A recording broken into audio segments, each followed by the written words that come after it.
Kachiguda police station పరిధిలోని CC సెరాఫ్ ఆసుపత్రిలో చోటు చేసుకున్న బంగారు ఆభరణాల చోరీ ఘటన కలకలం రేపుతోంది. ఆసుపత్రిలో చికిత్స పొందుతున్న పేషెంట్ డి కృష్ణ కుమారుడు అనిల్ కుమార్ తండ్రిని చూడడానికి లోపలికి వెళ్లి వచ్చిన తర్వాత ఐబ్రోస్ తీసేసేటప్పుడు ఆయన చేతికి వద్ద ఉన్న సుమారు 3 తులాల బంగారు ఆభరణాలు అనుమానాస్పదంగా మాయమైనట్లు కుటుంబ సభ్యులు అనిల్ కుమార్ గుర్తించారు. ఈ విషయం తెలుసుకున్న పేషెంట్ బంధువులు తీవ్ర ఆందోళనకు గురై ఆసుపత్రి యాజమాన్యాన్ని నిలదీశారు. ఆసుపత్రిలో సరైన భద్రతా ఏర్పాటు లేకపోవడమే ఈ ఘటనకు కారణమని ఆరోపిస్తూ పేషెంట్ బంధువులు ఆగ్రహం వ్యక్తం చేశారు. వెంటనే సీసీటీవీ కెమెరా ఫుటేజ్ను పరిశీలించి ఘటనకు బాధ్యులైన వారిపై కఠిన చర్యలు తీసుకోవాలని వారు డిమాండ్ చేశారు. ఈ సమాచారం అందుకున్న కాచిగూడ పోలీసులు సంఘటనా స్థలానికి చేరుకొని విచారణ చేపట్టారు.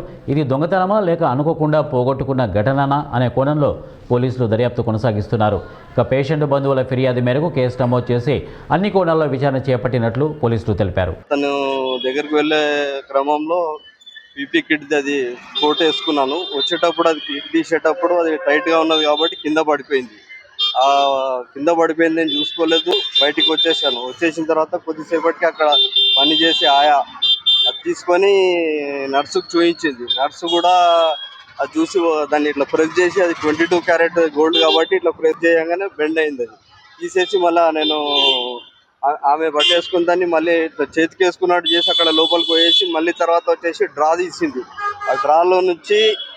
ఆ డ్రాలో వేసి పెట్టినా అని చెప్పేసి ఆమె చెప్తుంది. ఆ డ్రాలో నుంచి ఇంకొక నర్స్ తీసి బయట పడేస్తా అని చెప్పేసి ఆమె చెప్తున్నది. ఇప్పుడు